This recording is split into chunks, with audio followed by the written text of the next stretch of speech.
अस्सलाम वालेकुम। आप देख रहे हैं मेरा यूट्यूब चैनल मैथ का सफ़र, जिसमें आज का जो हमारा लेक्चर है एक्सरसाइज 1D क्वेश्चन नंबर 1 है। जिसमें जो क्वेश्चन नंबर 1 है उसमें उसने ये पूछा है प्रिया वैल्यूएट्स 218 divided by 31 using a calculator and she says that the answer is 70.3। ठीक है, प्रिया एक लड़की है, उसने क्या किया है, उसने कैलकुलेटर को यूज़ किया है और यूज़ करने के बाद ठीक है उसने जो उसका आंसर निकाला, जो हमारे पास उसने वैल्यू दी है 218 divided by 31 using a calculator and she says that the answer is 70.3। जब वो इन दोनों वैल्यू को डिवाइड करती है तो जो इसका आंसर आता है वो हमारे पास क्या आ जाता है 70.3। ठीक है, without doing the actual calculation use estimation to determine whether Priya's answer is reasonable. Then use a calculator to evaluate 218 divided by 31. Is your estimated value close to the actual value? ठीक है, इसमें हमने क्या करना है, estimation करनी है, मतलब एस्टिमेटेड वैल्यू और जो हमारे पास एक्चुअल वैल्यू है। एक्चुअल वैल्यू कौन सी है, ये हमारे पास जो है, ये हमारे पास है एक्चुअल वैल्यू। और जो हमारे पास एस्टिमेटेड वैल्यू होगी वो आपको बताता हूँ कि एस्टिमेटेड वैल्यू हमारे पास कैसे आनी है। और उसके बाद हमने इसको क्या करना है, जो ये हमारे पास एस्टिमेटेड वैल्यू और जो हमारे पास एक्चुअल वैल्यू है, इसको हमने क्या करना है, आपस में कंपेयर करना है। क्या उनका जो हमारे पास उनका जो आंसर आ रहा है वो close to actual value estimated value का, और जो एक्चुअल वैल्यू का आंसर जो क्या वो एक दूसरे के क्लोज आता है या इक्वल है या नहीं है, वो हमने बताना है। अब देखें जो उसने हमें वैल्यू दी है, सोल्यूशन स्टार्ट कर लेते हैं। ये हमारे पास आ गया सोल्यूशन। ठीक है, अब सोल्यूशन में जो हमारे पास उसने वैल्यू दी है वो हमारे पास कौन सी है, 218 डिवाइडेड बाय हमारे पास क्या है 218। ठीक है, डिवाइडेड बाय है हमारे पास 31। हमने क्या करना है, उसने जो वैल्यू दी है 218 divided by 31 using a calculator and she says that the answer is 70.3। ठीक है, ये हमारे पास जो आंसर है ये किसका है, ये है प्रिया का। ठीक है, यहाँ पे आपने लिख लेना है अकॉर्डिंग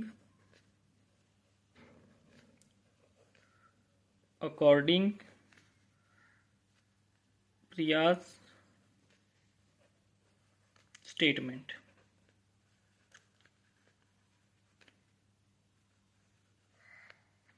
मतलब है कि प्रियाज की स्टेटमेंट के मुताबिक जो हमारे पास 218 डिवाइडेड बाय 31 उसका जो हमारे पास आंसर आ रहा है वो हमारे पास क्या आ रहा है, वो हमारे पास आ रहा है 70.3 आ रहा है।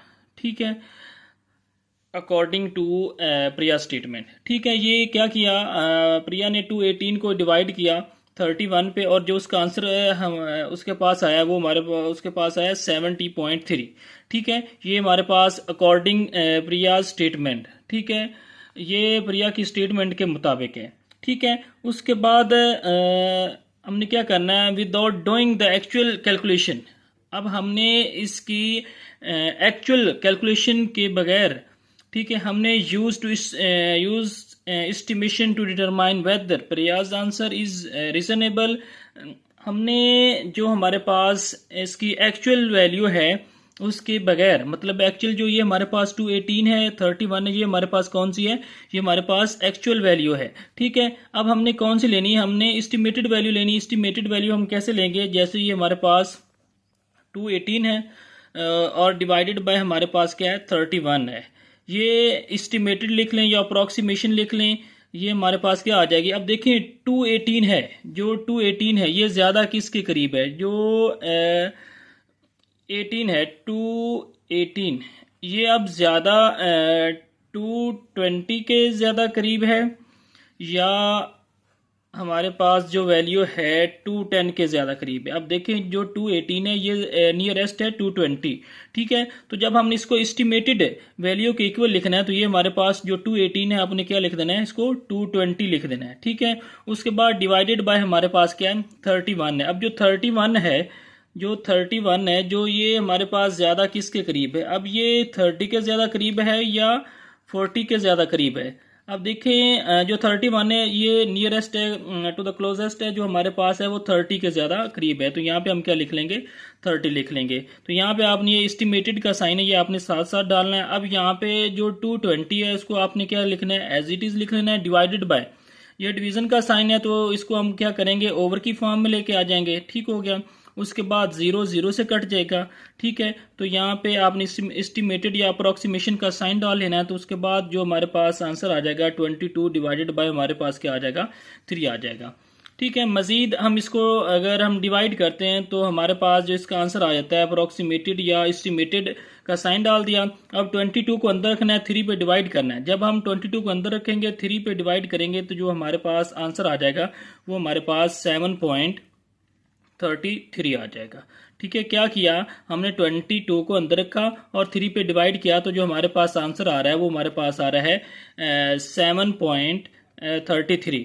जब हम इसको राउंड ऑफ करेंगे टू द वोल फॉर्म में, nearest to the whole form करेंगे तो ये हमारे पास जो आंसर आ जाएगा वो हमारे पास क्या आ जाएगा, ये हमारे पास 7 आ जाएगा।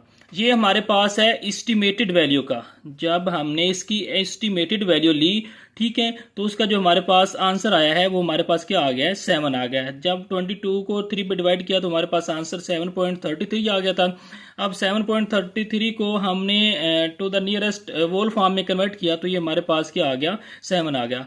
अब यहाँ पे 5 होता या 5 से बड़ा होता तो फिर हमने 7 में 1 प्लस कर देना था, तो फिर ये हमारे पास 8 होने जाना था। तो ये तो अब 5 से लेस देना, तो इस वजह से ये हमारे पास 7 आंसर आ गया। अब हमने क्या करना है, जो हमारे पास एस्टिमेटेड वैल्यू है और क्वेश्चन के मुताबिक जो उसने क्वेश्चन में पूछा है, जो हमारे पास एस्टिमेटेड वैल्यू का आंसर आता है और according to the Priya statement है। अब हमने इन दोनों आंसर को कंपेयर करना है, क्या ये दोनों का आंसर सेम आता है। अब देखें ये तो हमारे पास 7 है, ये हमारे पास क्या आ रहा है, 70.3 आ रहा है। ठीक हो गया, तो इसका मतलब है वो तो बहुत ही बड़ी वैल्यू जो हमारे पास 70.3 और जो ये 7 है ये तो बहुत ही छोटी वैल्यू है। तो यहाँ पे आपने क्या लिख देना है, यहाँ पे आपने लिख देना है Priya's answer is not reasonable. मतलब है कि जो प्रिया का आंसर है वो एक रीजनेबल नहीं है, मतलब है कि वो इसके साथ अगर हम कंपेयर करें तो वो बहुत बड़ी वैल्यू है। ठीक है, तो इसकी वजह से हमने क्या किया, Priya's answer is not reasonable लिख दिया। अब वो कहता है कि बाय यूजिंग कैलकुलेटर, हमने कैलकुलेटर का इस्तेमाल करना है और उसके बाद जो हमारे पास एस्टिमेटेड वैल्यू का और एक्चुअल वैल्यू का जो हमारे पास आंसर होता है उसको हमने कंपेयर करना है। ठीक है, बाय यूजिंग नो, यहाँ पे आपने लिख लेना है नो यूजिंग बाय कैलकुलेटर। हमने क्या करना है, कैलकुलेटर का इस्तेमाल करना है। ठीक है, और जो हमारे पास एक्चुअल वैल्यू है वो हमारे पास क्या है, 218। ठीक है, और डिवाइडेड बाय हमारे पास क्या है, 31। ठीक है, हमने क्या किया, जो हमारे पास क्वेश्चन में एक्चुअल वैल्यू दी हुई थी 218 डिवाइडेड बाय 31। अब जो ये फर्स्ट स्टेटमेंट थी वो तो अकॉर्डिंग टू प्रिया स्टेटमेंट था ना, प्रिया की स्टेटमेंट के मुताबिक 218 को डिवाइड करते हैं 31 पे तो वो हमारे पास ये आंसर दे रहा है। अब हमने कैलकुलेटर का इस्तेमाल करना है, 218 को डिवाइड करना है 31 पे, तो जो हमारे पास आंसर आ रहा है वो हमारे पास क्या आ रहा है, 7.03 आ रहा है। ठीक है, क्या किया हमने, 218 को अंदर रखा और डिवाइडेड बाय किया हमने 31 पे हमने 218 को डिवाइड किया बाय यूजिंग कैलकुलेटर। ठीक है, कैलकुलेटर को इस्तेमाल करते हुए हमने 218 को डिवाइड किया 31 पे तो हमारे पास आंसर आ गया 7.03। करेक्ट टू, यहाँ पे लिख लें करेक्ट टू 3 सिग्निफिकेंट फिगर तक। हमने क्या किया, कैलकुलेटर को इस्तेमाल किया और उसका जो हमने उसको राउंड ऑफ किया है वो हमने 3 सिग्निफिकेंट फिगर था, हमने उसको राउंड ऑफ किया तो उसका जो हमारे पास आंसर आ रहा है वो हमारे पास आ रहा है 7.03 आ रहा है। ठीक है, अब देखें जो हमारे पास एस्टिमेटेड वैल्यू का आंसर है वो हमारे पास 7 है और जो हमारे पास एक्चुअल वैल्यू है ये हमारे पास इसमें कोई चेंजिंग नहीं की है। ये क्वेश्चन में जो गिवन हमारे पास स्टेटमेंट थी उसी के मुताबिक आपने उसको डिवाइड किया तो वो हमारे पास आई थिंक दोनों वैल्यू एक दूसरे के क्लोज आ रही हैं। ठीक है, तो एंड पे आपने क्या लिखना है, यस एस्टिमेटेड वैल्यू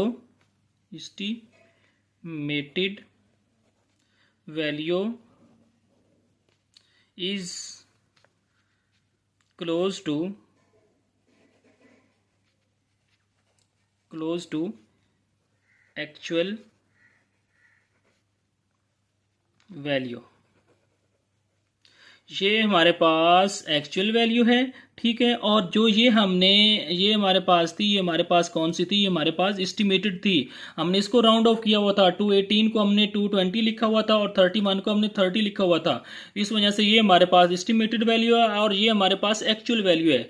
तो एंड पे हमने लिख दिया yes estimated value is close to actual value. तो ये आपके पास क्वेश्चन नंबर 1 कंप्लीट हो गया। अब हम चलते हैं क्वेश्चन नंबर 2 की तरफ।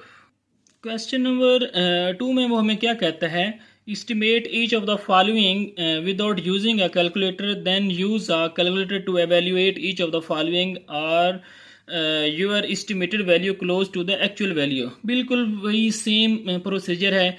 हमने क्या करना है, हमने सबसे पहले तो उसकी जो एस्टिमेटेड वैल्यू है उनको आपस में मल्टीप्लाई करवाना है, ठीक है। मल्टीप्लाई करवाने के बाद हमने उसकी जो एक्चुअल वैल्यू है उनको हमने मल्टीप्लाई करवाना है और हमने कंपेयर करना है कि कौन सा, क्या ये दोनों का जो हमारे पास आंसर है एक दूसरे के सेम है या भी नहीं है, मतलब एक दूसरे के क्लोज है या नहीं है, जैसे हमने क्वेश्चन नंबर 1 में किया है, ठीक है। इसके 2 पार्ट हैं, ठीक है।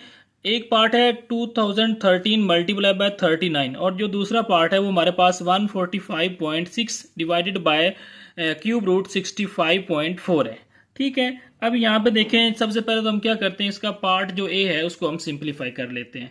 अब उसको हमने कैसे सिंप्लीफाई करना है, अब यहाँ पे देखें जो हमारे पास वैल्यू है वो हमारे पास क्या है 2013, ठीक है, मल्टीप्लाई हमारे पास क्या है 39, ठीक है। अब आपने लिख लेना एस्टिमेटेड है, ये जो साइन है एस्टिमेटेड या अप्रॉक्सीमेशन भी लिख सकते हैं, इसको अप्रॉक्सीमेशन भी पढ़ सकते हैं, अप्रॉक्सीमेटेड है। अब जो 2013 है, अब देखें ये ज़्यादा किसके करीब है, ये ज़्यादा जो 2013 है ये हमारे पास 2000 के ज़्यादा क्लोजेस्ट है, ठीक है। तो इसको आपने 2000 लिख लिया। अब जो 39 है ये हमारे पास ज़्यादा किसके करीब है, ये हमारे पास ज़्यादा जो है वो हमारे पास है 40 के करीब है, ठीक है। अब हमने क्या किया, सबसे पहले जो हमारे पास ने क्वेश्चन दिया था उसको हमने एस्टिमेटेड कर लिया। एस्टिमेटेड कैसे किया, जो 2013 है ये ज़्यादातर अगर 1000 के हिसाब से इसको देखें तो जो क्लोजेस्ट है वो 2000 के हिसाब, मतलब 2000 के ज़्यादा क्लोजेस्ट है। और जो 39 है अगर हम इसको 10 के हिसाब से देखें तो ये ज़्यादा जो क्लोजेस्ट है वो 40 के है। अब हमने एस्टिमेटेड प्रोडक्ट लेना है, जो हमारे पास है एस्टिमेटेड प्रोडक्ट। एस्टिमेटेड प्रोडक्ट का क्या मतलब है, हमने जो ये एस्टिमेटेड वैल्यू ली है, मतलब है कि उनको हमने राउंड ऑफ करके लिखा है, 2000 को मल्टीप्लाई करना है 40 के साथ, तो हमारे पास इनका जो एस्टिमेटेड प्रोडक्ट आ जाएगा वो हमारे पास क्या आ जाएगा 4 2s हमारे पास क्या आ जाएगा 8। बाकी देखें 1 2 3 4, बाकी जितनी ज़ीरो है आपने क्या करनी है उनके पीछे लिख देनी है। जब आपके पास 2 नॉन ज़ीरो डिजिट हों और बाकी हमारे पास 0 डिजिट हों तो उनको मल्टीप्लाई कैसे करना है, 4 को 2 के साथ मल्टीप्लाई किया वो हमारे पास 8 आ गया। बाकी जितनी डिजिट होंगे, जितनी ज़ीरो होगी उनको आपने वैसे ही उस डिजिट के बाद आपने लिख लेना है। तो ये हमारे पास आ गया 80,000, ठीक है। अब हमने क्या करना है, ये हमारे पास 8 4 टाइम्स 0 आ गया। अब नेक्स्ट हमने क्या करना है, नेक्स्ट हमारे पास बाय यूजिंग कैलकुलेटर, ये हमारे पास जो आंसर आया ये हमारे पास एस्टिमेटेड प्रोडक्ट है, यानी एस्टिमेटेड वैल्यू आई है। अब हमने नो यूजिंग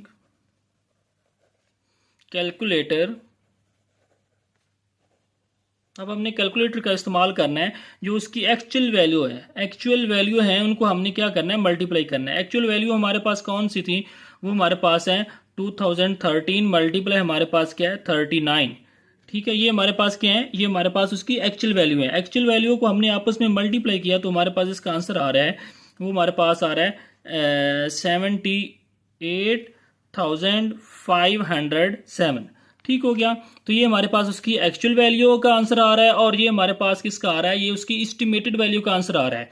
अब देखें ये हमारे पास 78 है, 78,507 आ रहा है। अब जो हमारे पास 78 है, ये ज़्यादातर जो क्लोजेस्ट है वो किसके 70 के है या 80 के है, तो ये ज़्यादा जो क्लोज है वो 80 के है, क्योंकि ये हमारे पास जो 78 है इसमें सिर्फ 2 डिजिट की कमी है और इसमें हमारे पास 8 डिजिट कम करने पड़ेंगे। तो इस वजह से जो 78 है ये ज़्यादा किसके क्लोजेस्ट है, ये हमारे पास 80 के ज़्यादा करीब है। ठीक हो गया। तो इसका मतलब है कि जो हमारे पास इसका जो आंसर आ जाएगा वो आप यहाँ पे भी लिख सकते हैं, इसको आप लिख लें 78,507 507। तो ये हमारे पास आप इसको लिख लें, जब हम इसको राउंड ऑफ करेंगे तो ये हमारे पास 80,000 आ जाएगा। ठीक है, मतलब एक जैसे यहाँ पे हमने 80,000 लिखा था इसी तरह यहाँ पे भी हमारे पास क्या आ रहा है, 80,000 आ रहा है। ठीक हो गया। तो एंड पे आपने क्या लिखना है, clearly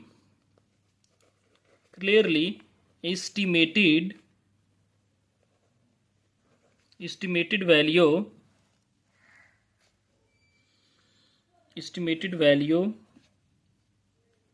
is very close to actual value। ठीक है, अब हमने इसमें जो पार्ट ए है उसमें जस्ट हमने क्या किया, सबसे पहले तो हमने एस्टिमेटेड वैल्यू ली, उनका प्रोडक्ट लिया, वो हमारे पास 80,000 आ गया था। उसके बाद हमने उसकी एक्चुअल वैल्यू, ये हमारे पास 2013 मल्टीप्लाई बाय 39, इनको हमने कैलकुलेटर के ज़रिए हमने इनका प्रोडक्ट लिया तो उसका आंसर हमारे पास 78,507 आ रहा था। उसके बाद हमने इसको राउंड ऑफ किया, राउंड ऑफ करने के बाद जो हमारे पास आंसर आ रहा है वो हमारे पास 80,000 आ रहा है। अगर आप ये लिख भी लें 80,000 लिख लें तो फिर भी ठीक है, ना भी लिखें तो इधर इतना भी छोड़ दें तो फिर भी अब जब हम इसको राउंड ऑफ करेंगे तो ये हमारे पास एंड पे हमारे पास आंसर यही हमने लिखना है, क्लियरली एस्टिमेटेड वैल्यू। जो हमारे पास एस्टिमेटेड वैल्यू का आंसर है वो एक्चुअल वैल्यू, ये एस्टिमेटेड वैल्यू का आंसर है, ये हमारे पास एक्चुअल वैल्यू का आंसर है, ये दोनों एक दूसरे के क्या हैं, बहुत ही क्लोज हैं। तो ये हमारे पास इसका पार्ट ए हो गया। अब हम चलते हैं इसके पार्ट बी की तरफ। पार्ट बी में हमने क्या करना है, पार्ट जो बी है वो हमारे पास है 145.6 अंडर रूट है। ठीक है, उसके बाद डिवाइडेड बाय क्यूब रूट है हमारे पास 3, क्यूब रूट हमारे पास है 65.4 है। ठीक है, अब हमने क्या करना है, सबसे पहले हमने तो इसको एस्टिमेटेड करना है। ठीक है, एस्टिमेटेड वैल्यू का हमने आंसर लेना है, उसके बाद हमने इसकी एक्चुअल वैल्यू का हमने आंसर लेके मतलब उसको डिवाइड करके हमारे पास जो एंड पे आंसर आएगा तो उसको हमने डिफाइन करना है। अब देखिए जो हमारे पास 145.6 है ये हमारे पास किसके एस्टिमेटेड है, मतलब है कि ये किसका परफेक्ट स्क्वायर रूट बनता है। जैसे हमारे पास जो है 47 है ना, अगर हम इसका अंडर रूट लें तो ये हमारे पास किसके इक्वल आता है, ये हमारे पास 7 के इक्वल आ जाता है। इसी तरह अगर हम 145.6 है, अगर हम इसको एस्टिमेट करें और हमें जो हमारे पास क्लोजेस्ट परफेक्ट स्क्वायर रूट है तो वो हमारे पास क्या है 144 है। मतलब है कि अगर हम 144 का परफेक्ट स्क्वायर रूट लें, ठीक है, अंडर रूट लें, परफेक्ट अंडर रूट लें तो वो हमारे पास किसके इक्वल आता है, वो हमारे पास 12 के आता है। मतलब 144 का अगर हम अंडर रूट लें तो वो हमारे पास किसके इक्वल आ जाएगा, 12 के इक्वल आ जाएगा। इस वजह से हमने इसको राउंड ऑफ किया है, मतलब है कि 144। ठीक है, अगर हम इसको वैसे राउंड ऑफ करें तो वो हमारे पास ये हमारे पास आ जाएगा 146। अगर हम इसको अंडर रूट के हिसाब से देखें कि इसका परफेक्ट स्क्वायर रूट कैसे आता है तो फिर ये हमारे पास 144 आ जाएगा। ये हमारे पास आ गया 144। एंड अगर हम 65.4 को एस्टिमेटेड करें, ठीक है, तो ये हमारे पास इसका जो आंसर आएगा वो हमारे पास, अब देखिए जो 65 है ये हमारे पास क्या आ जाएगा, ये हमारे पास 64 आ जाएगा। कैसे, अब जो 64 है अगर हम उसका क्यूब रूट लें या स्क्वायर रूट लें, अगर हम इसका स्क्वायर रूट लें ये हमारे पास 64 है ना, तो इसका अगर हम स्क्वायर रूट लें तो ये हमारे पास क्या आ जाएगा 8 आ जाएगा। अगर हम इसका क्यूब रूट लें तो ये फिर हमारे पास किसके इक्वल आ जाएगा 4 के इक्वल आ जाएगा। इसी तरह अब हमने क्या करना है, यहाँ पे हमने लिख लेना है जो हमारे पास वैल्यू है वो हमारे पास क्या है, ये हमारे पास 144 है। ठीक है, उसके बाद जो हमारे पास डिवीज़न का साइन है, ये वाला डिवीज़न का साइन है, और जो इसकी हमारे पास एस्टिमेटेड वैल्यू है। अब हमने जो हमारे पास अंडर रूट के नीचे वैल्यू लिखनी है वो हमने एस्टिमेटेड वैल्यू लिखनी है। यहाँ पे हमारे पास 144 है, अंडर रूट के नीचे हमने 144 लिखना है, और यहाँ पे हमारे पास 60.54 को जो हमने एस्टिमेटेड किया वो हमारे पास क्या आ रहा है, 64 आ रहा है, और उसका हमारे पास क्या आ रहा है, क्यूब रूट आ रहा है। ठीक है, अब 144 का अगर हम स्क्वायर रूट लें, ठीक है, तो वो हमारे पास किसके इक्वल आ जाता है, 12 के। ठीक है, डिवाइडेड बाय, अब 64 का अगर आप क्यूब रूट लें तो वो हमारे पास किसके इक्वल होता है, 4 के इक्वल आता है। कैसे, अब यहाँ पे देखें, अब जो 4 की पावर 3 होती है वो हमारे पास किसके इक्वल होती है, वो हमारे पास होती है 64 के। अगर हम इसका क्यूब रूट लें तो आपको पता है जो क्यूब रूट की पावर होती है वो हमारे पास किसके इक्वल होती है, 1/3। जो क्यूब रूट की वैल्यू होती है वो हमारे पास 1/3 होती है। 3 3 से कट जाएगा, तो इसका मतलब है कि अगर हम 4 का क्यूब रूट लेते हैं, 64 का अगर हम क्यूब रूट लेते हैं तो वो हमारे पास किसके इक्वल आता है, वो हमारे पास 4 के इक्वल आता है।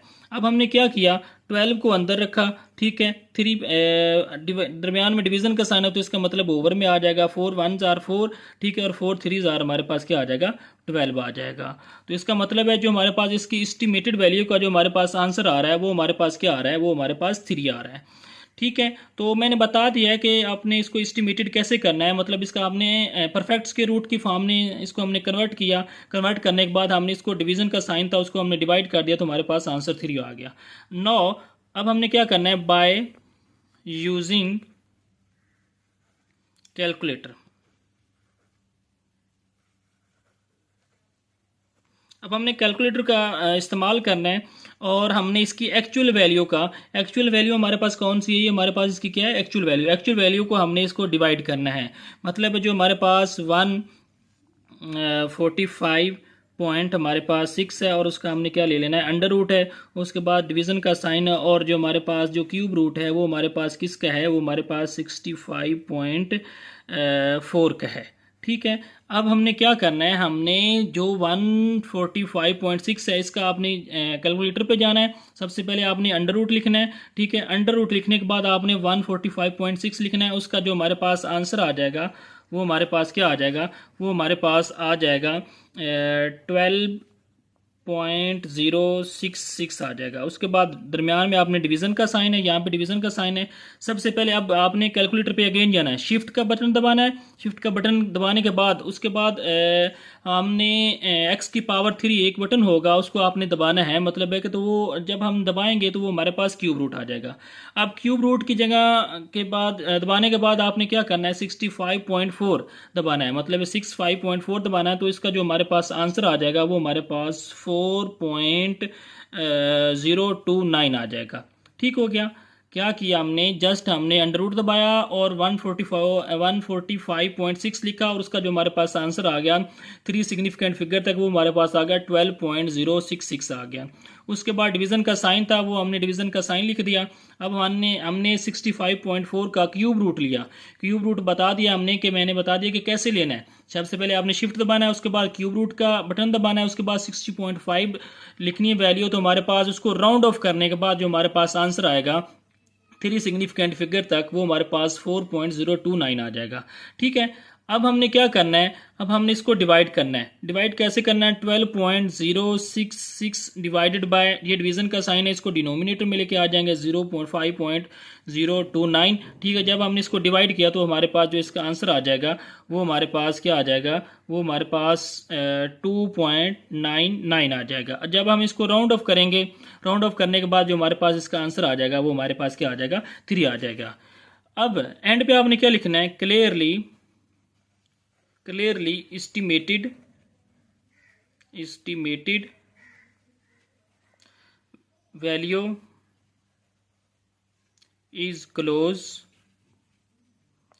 value is close to actual। End पे आपने क्या लिखना है, clearly estimated value is close to actual value. अब हमें कैसे पता चला कि जो हमारे पास एस्टिमेटेड वैल्यू थी ये हमारे पास कौन सी थी, ये हमारे पास एस्टिमेटेड वैल्यू थी, क्योंकि हमने यहाँ पे राउंड ऑफ किया हुआ था। 145.6 एस्टिमेटेड इज इक्वल टू 145 लिया हुआ था, and 60.4 estimated is equal to estimated 64 लिया हुआ था। जब हमने इनका अंडर रूट या क्यूब रूट लिया था तो इसका आंसर हमारे पास 3 आ रहा था। ये हमारे पास एस्टिमेटेड वैल्यू का था। उसके बाद बाय यूजिंग कैलकुलेटर, अब हमने ये हमारे पास एक्चुअल वैल्यू है, इसमें हमने कोई चेंजिंग नहीं की। जब हमने इनको डिवाइड किया, डिवाइड करने के बाद जो हमारे पास इसका आंसर आ रहा है वो हमारे पास 2.99 आ रहा है। अब हमने इसको nearest to the whole form में कन्वर्ट किया तो ये हमारे पास आंसर क्या आ गया, 3 आ गया। उसके बाद आपने एंड पे लिखना है क्लियरली एस्टिमेटेड, ये हमारे पास एस्टिमेटेड वैल्यू का आंसर और जो हमारे पास एक्चुअल वैल्यू, ठीक है, ये एक्चुअल वैल्यू का आंसर है, ये हमारे पास क्या है, is close to actual value. ठीक है, तो ये हमारे पास क्वेश्चन नंबर 2 भी कंप्लीट हो गया। इसके साथ साथ आप मेरे चैनल को लाइक कीजिए, सब्सक्राइब कीजिए और घंटी के आइकॉन को ज़रूर प्रेस कीजिए ताकि हर नई आने वाली वीडियो आप तक पहुंच रहे। इजाज़त दीजिए, अल्लाह हाफिज़।